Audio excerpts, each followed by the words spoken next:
کہ حمزہ شہباز کے خلاف ریمارکس درج ہیں۔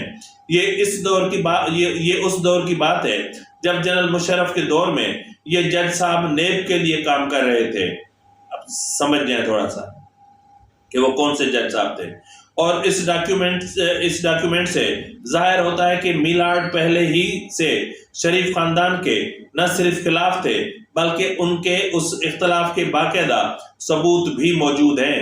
جب ان کا شریف خاندان سے نفرت اور تعصب کا تعلق تھا تو پھر ان کا فیصلہ تو نواز شریف کے خلاف ہی آنا تھا۔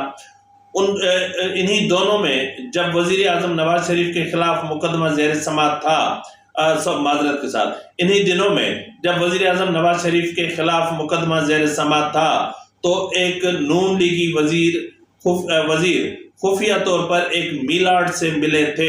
جو ملاقات میں ہوئی تو ان میں اس میلارڈ نے کہا کہ نواز شریف استعفیٰ دیں، ہم پر بہت دباؤ ہے۔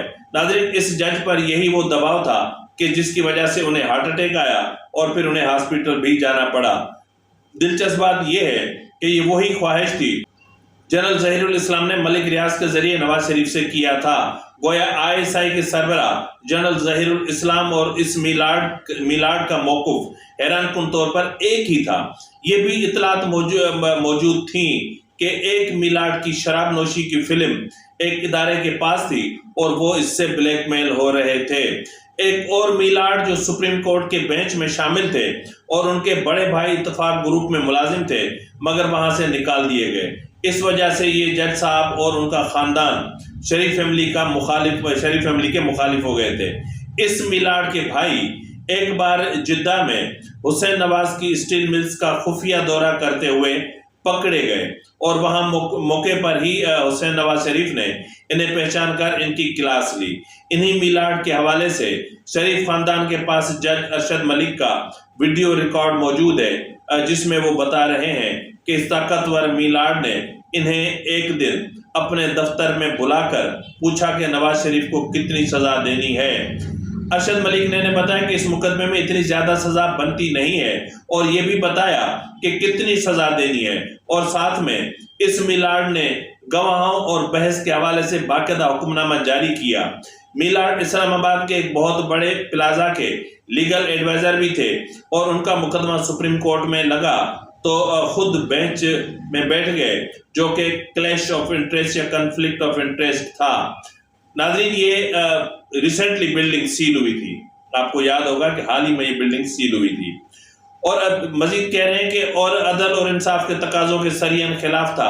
نواز شریف کے خلاف فیصلہ سنانے والے باقی میلارڈز کے اندرونی کہانیاں بھی اس وقت انٹیلیجنس بیورو اور شریف خاندان کے پاس محفوظ ہے، ان کا ذکر پھر کبھی صحیح۔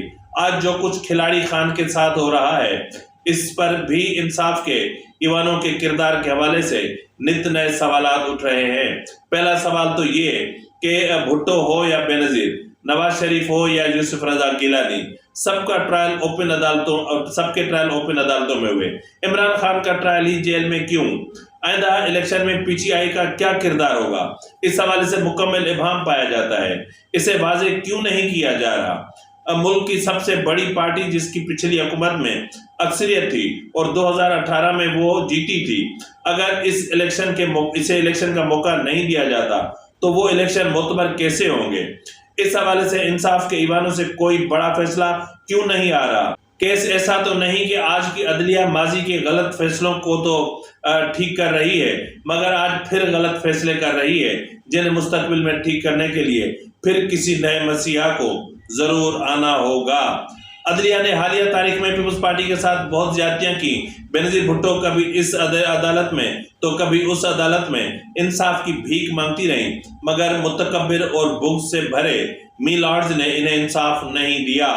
نواز شریف کبھی مقتدرہ اور کبھی عدلیہ کے لاڈلے تھے اور مگر مقتدرہ سے لڑے تو عدلیہ کے بھی جو ہے وہ ان کے یعنی دشمن ٹھہرے، اور پھر اس وقت کے میلارڈز نے ان کے خلاف نفرت بھرے اور غیر منصفانہ فیصلے دیے۔ آج وہی سلوک عمران خان کے ساتھ ہو رہا ہے۔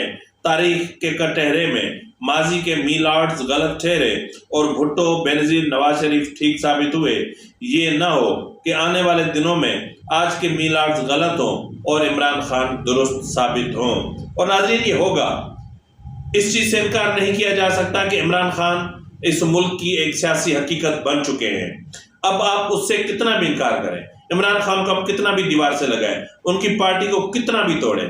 میں ابھی ابھی دیکھ رہا تھا، پی ٹی آئی کے ایک کارکن کا تھا، ان کا جھنڈے ہٹا دیں، آپ ہمارے بینرز ہٹا دیں، سب کچھ ہٹا دیں، لیکن ہمارے دماغوں سے پی ٹی آئی کو کیسے نکالیں گے، عمران خان کی محبت کو کیسے نکالیں گے؟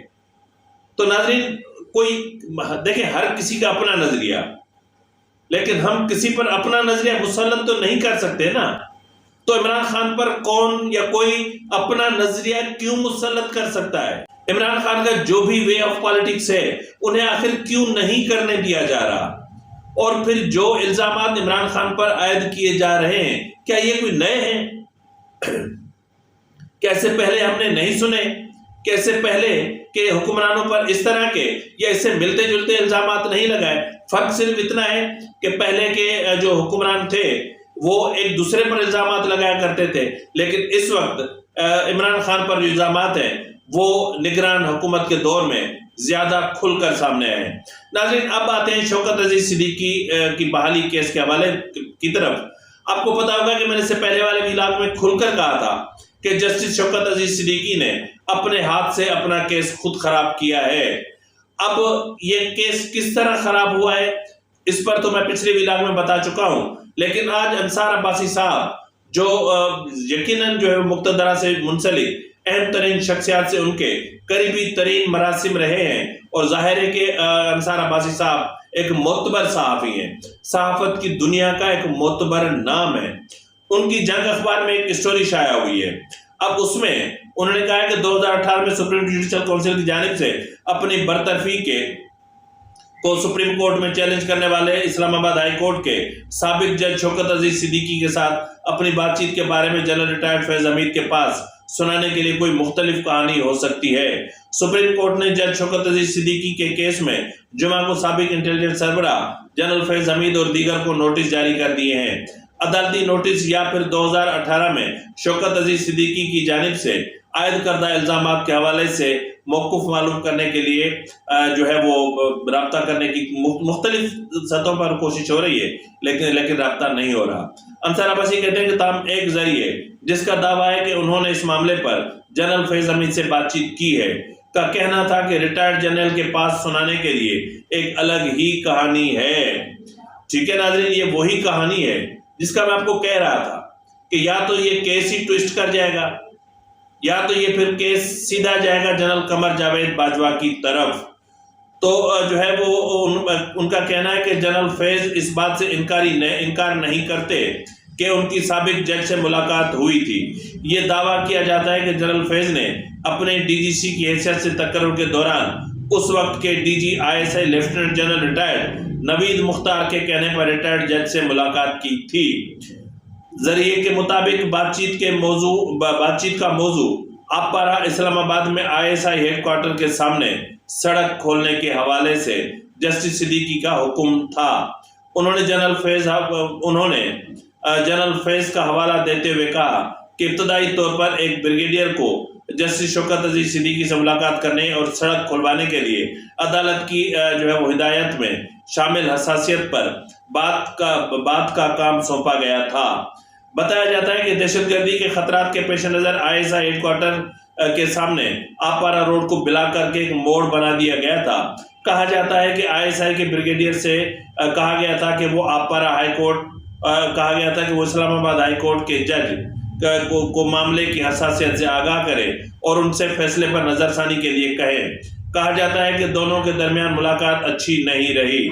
بعد میں کہا جاتا ہے کہ اس وقت کے ڈی جی سی میجر جنرل ریٹائرڈ فیض حمید نے اسی بریگیڈیئر کے ساتھ اسلام آباد ہائی کورٹ کے ناظرین نہیں سمجھ جائیں، میں کسی کا نام نہیں لے رہا ہوں، کسی بریگیڈیئر کا، اسلام آباد ہائی کورٹ کے جسٹس سے ملاقات کے لیے گئے، اور کہا جاتا ہے کہ یہ ملاقات ڈی جی آئی ایس آئی کی آشیرواد سے ہوئی تھی۔ ذریعے نے دعویٰ کیا کہ فیض حمید نے جج سے ان کے سرکاری رہائش گاہ پر ملاقات کی اور انہوں نے ابتدائی طور پر بریگیڈیئر اور جج کے درمیان بات خراب ہونے پر افسوس کا اظہار کیا۔ دعویٰ کیا جاتا ہے کہ آئی ایس آئی کے ڈی جی سی نے سڑک کے مسئلے کے حوالے سے آئی ایس آئی کے درخواست پر